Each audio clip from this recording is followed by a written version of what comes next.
যুক্তরাষ্ট্রের president Donald Trump বলেছেন, Russia ও চীনকে প্রতিরোধ করতে গ্রিনল্যান্ড দখল করা প্রয়োজন। হোয়াইট হাউসে তেল কোম্পানির কর্মকর্তাদের সঙ্গে বৈঠকের পর তিনি সাংবাদিকদের জানান, গ্রিনল্যান্ডের লোক পছন্দ করুক বা না করুক, আমরা এই ইস্যুতে কিছু করতে চাই। যদি আমরা না করি তাহলে চীন বা রাশিয়া করবে।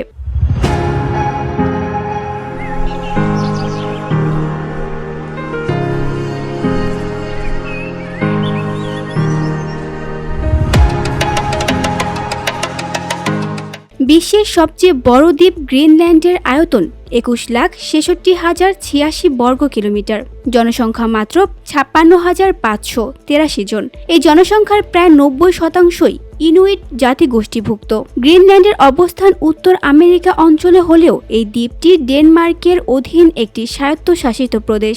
গ্রিনল্যান্ডের জনসংখ্যা মাত্র 57,000 এবং তারা ডেনমার্ক এবং ইউরোপের দেশগুলোর জোট ইউরোপীয় ইউনিয়নের নাগরিক।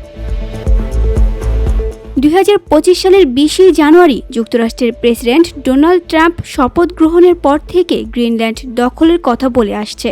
গ্রিনল্যান্ড ও ডেনমার্ক বরাবরই ট্রাম্পের পরিকল্পনায় তীব্র আপত্তি জানিয়ে আসছে। মঙ্গলবার France, Germany, Italy, Poland, Spain, Britain ও ডেনমার্ক যৌথ বিবৃতিতে জানায়, গ্রিনল্যান্ড ইস্যুতে সিদ্ধান্ত নেওয়ার এখতিয়ার কেবলমাত্র গ্রিনল্যান্ড ও ডেনমার্কের। VOD Bangla news desk.